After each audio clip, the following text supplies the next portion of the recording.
अल्हम्दुलिल्लाहि रब्बिल आलमीन वस्सलातु वस्सलामु अला सय्यिदिल अशरफिल अंबिया वल मुरसलीन अम्मा बाद फ़ाऊज़ु बिल्लाहि मिनश शैतानिर रजीम बिस्मिल्लाहिर रहमानिर रहीम। हम बीमार क्यों होते हैं? मेरे मोहतरम भाई और बहनों, ये वो किताब है जिसमें मैंने बहुत सारे असबाब लिखे। हमारे बीमार होने के पीछे एक बहुत बड़ा सबब हमारा सुन्नत के मुताबिक ना सोना। मेरे मोहतरम भाई और बहनों,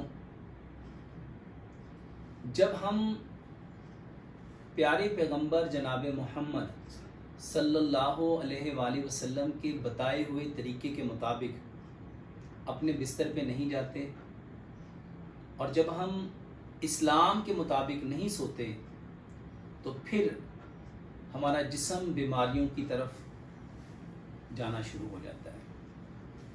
हम बीमार कैसे होते हैं?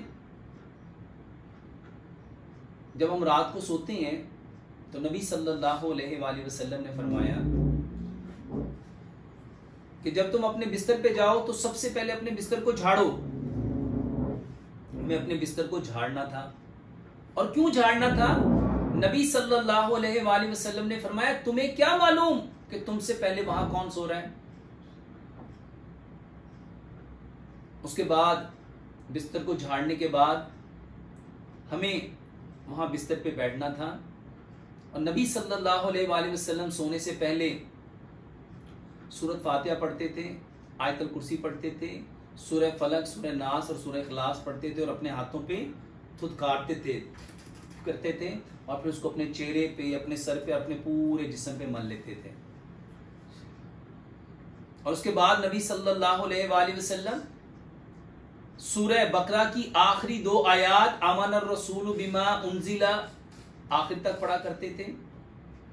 और उसके बाद नबी सल्लल्लाहु अलैहि वसल्लम 33 दफ़ा सुबहानल्लाह, 33 दफ़ा अल्हम्दुलिल्लाह, 34 दफ़ा अल्लाहु अकबर कहते थे। और उसके बाद नबी सल्लल्लाहु अलैहि वसल्लम सोने की दुआ पढ़ते थे और आप अपने सीधे हाथ को अपने गाल के नीचे रख के करवट के बल, पहलू के बल लेट जाते थे, अपनी टांगों को थोड़ा सा समेट देते थे और अपने लेफ्ट हैंड को अपने टांग के ऊपर रख के नबी सल्लल्लाहु अलैहि वसल्लम सोया करते थे। ये सारा प्रोसेस एक लम्हे के लिए हम मेडिकली पॉइंट ऑफ व्यू से समझते हैं, इसको जानने की कोशिश करते हैं कि ये अमल क्या है। मेरे मोहतरम भाइयों बहनों, जब इंसान सोता है तो सोने से पहले इंसान ने जो देख रहा होता है, इंसान जो सुन रहा होता है और जो बोल रहा होता है और जो महसूस कर रहा होता है और जो चाह रहा होता है, ब्रेन उसके इमेजेस बना रहा होता है। तो जब हमने नबी सल्लल्लाहु अलैहि वसल्लम के तरीके के मुताबिक बिस्तर को झाड़ना था, दुआओं को पढ़ना था, कुरान की आयत को पढ़ना था और अपने पहलू के बल लेटना था, अपने हाथ को गाल के नीचे रखना था, तो मेरे मोहतरम भाई और बहनों, उस वक्त जो हम पढ़ रहे थे वो सारे के सारे अल्फाज हमारे ब्रेन में वैसे इमेज प्रोड्यूस कर रहे थे। और साइंस कहती है जब इंसान ये सारा कुछ कर रहा होता है, यानी वो कुछ पढ़ रहा होता है, कुछ देख रहा होता है, कुछ सुन रहा होता है, कुछ बोल रहा होता है, तो ब्रेन, आंखें तो नींद की तरफ चली जाती हैं, लेकिन ब्रेन उन्हीं चीजों को दोबारा से विजुअलाइज करता रहता है। अल्लाह के नबी सल्लल्लाहु अलैहि वसल्लम ये सारी कैफियत क्यों बनाना चाहते थे कि जब हम सोएंगे और ये सारे काम कर रहे होंगे तो हम नींद में चले जाएंगे, लेकिन हमारा ब्रेन कंटिन्यूसली उन सारे वर्ड्स के इमेज बनाएगा। उन इमेज का, मेरे मोहतरम भाइयों, वो सारे का सारा जैसा इमेज बनेगा वो वैसे केमिकल प्रोड्यूस करेगा और हमने सो जाना है और ब्रेन ने वो सारे केमिकल प्रोड्यूस करते रहना है। अब आते हैं बीमारी की तरफ। मेरे मोहतरम भाई और बहनों, जब हम ये नहीं करेंगे, और जैसे अमूमन हमारे यहाँ रवाज बना हुआ है कि हम मोबाइल देखते हुए, टीवी देखते हुए, गाने सुनते हुए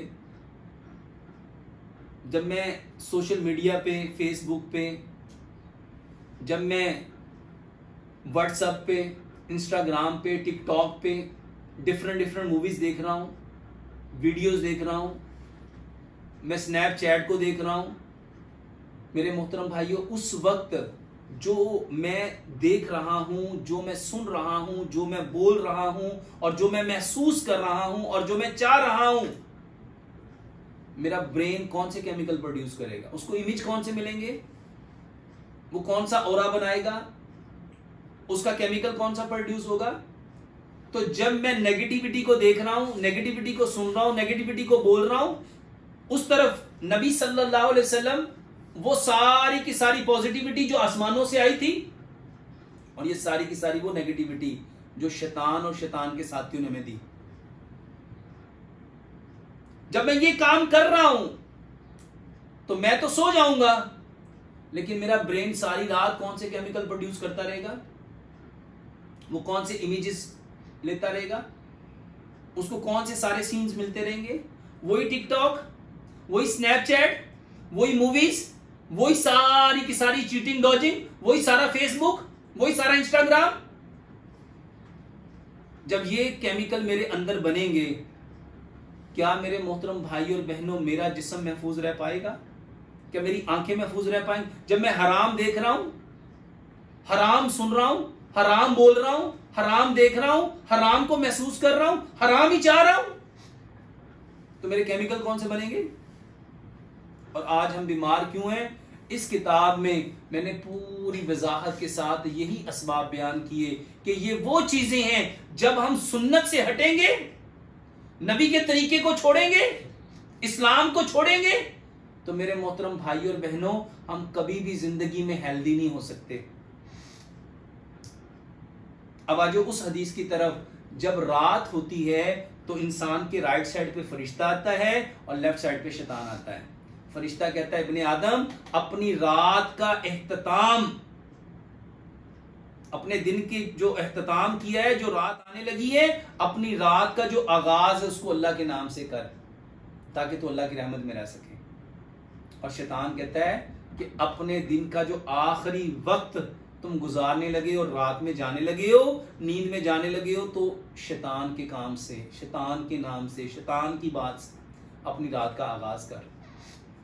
अब इंसान जिसको ले लेता है, सारी रात वो सोया रहता है, लेकिन उसका बदन और उसके रूह और उसका दिमाग वो सारे का सारा मेरे मोहतरम भाइयों शैतान के साथ रहता है। अगर वो पॉजिटिविटी पे, अगर वो दुआओं को पढ़ते हुए, अगर वो अस्कार करते हुए, अगर वो नबी सल्लल्लाहु अलैहि वसल्लम के तरीकों के मुताबिक करते हुए जाएगा, तो मेरे मोहतरम भाइयों जिस्म तो सो गया, लेकिन उसके जिस्म बॉडी का जो अंदर का पूरा सिस्टम है, जो उसका ब्रेन है, वो सारी रात जो चलता रहेगा।